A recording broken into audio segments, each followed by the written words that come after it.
Yeah, David and I had long discussions about running an event that just kind of recreated a bygone era. We were looking at 70s, 80s, trying to make an event where it was more than just a race. It was a real event, a happening, if you will.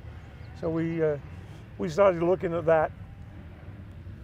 It took us a long time to figure out where we wanted to do it, because all the places we really hoped we could do it were just not available. We wanted Trans-AMA track, Sears Point, or Hollister. None of those were available to us. So we ended up looking at some other tracks, but it just never worked out. There were lots of complications. So David got frustrated by the whole thing, and I kind of carried on with the concept, and Rick and I, who've been friends for many, many years, got together, and we kind of took the concept a little bit further, and it became the Revival. And we ended up here at Glen Helen as the track of choice.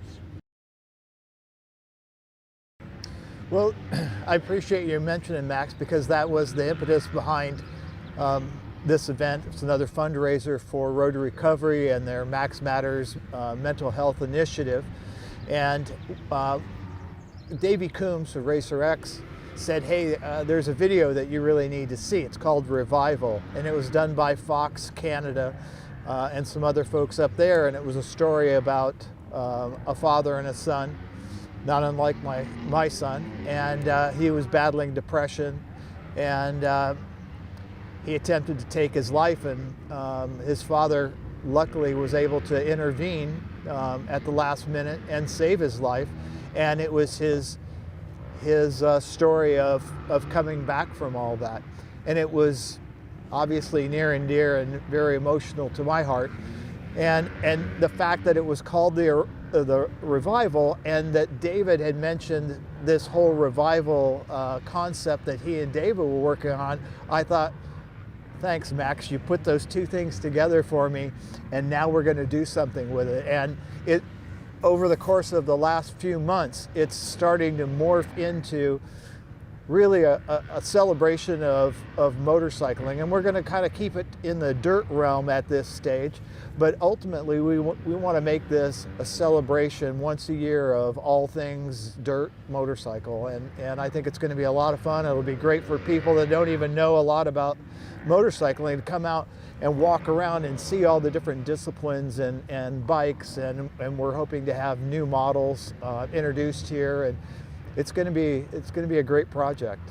If it's got two wheels and it goes in the dirt, whether it's a Stasic bicycle or the new EV dirt bikes, we want everything here. We want all the people here. We want all the bikes here. We want it all inclusive.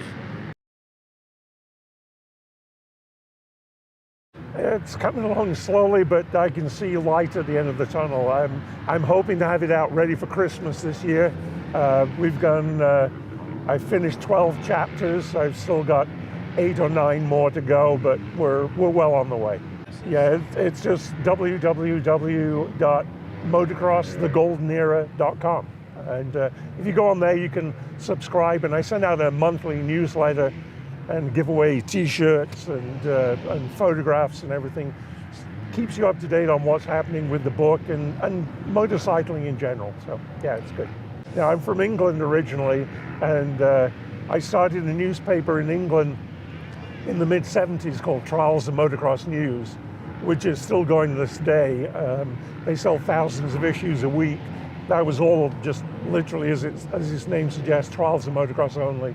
And then I came over here and worked for Cycle Guide magazine in the early 80s. I was the technical editor and dirt bike tester, photographer. I did everything, but yeah, but it's more fun because we're doing things like this event. We're doing things that really mean something to us. It's important. So yeah, we really love what we're doing right now. I appreciate the opportunity to do this, and it's kind of giving back.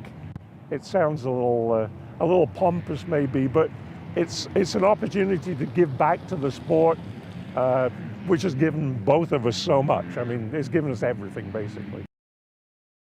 Yeah, well, we hope that the industry supports this, in a big way.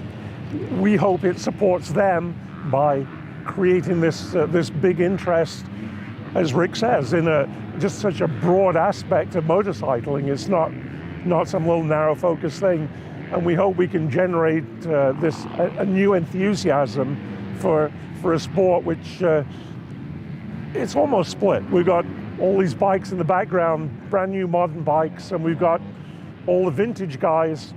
We're hoping to bring everybody together and just make it into a giant event every year. And it dovetails really well with what's happened with COVID.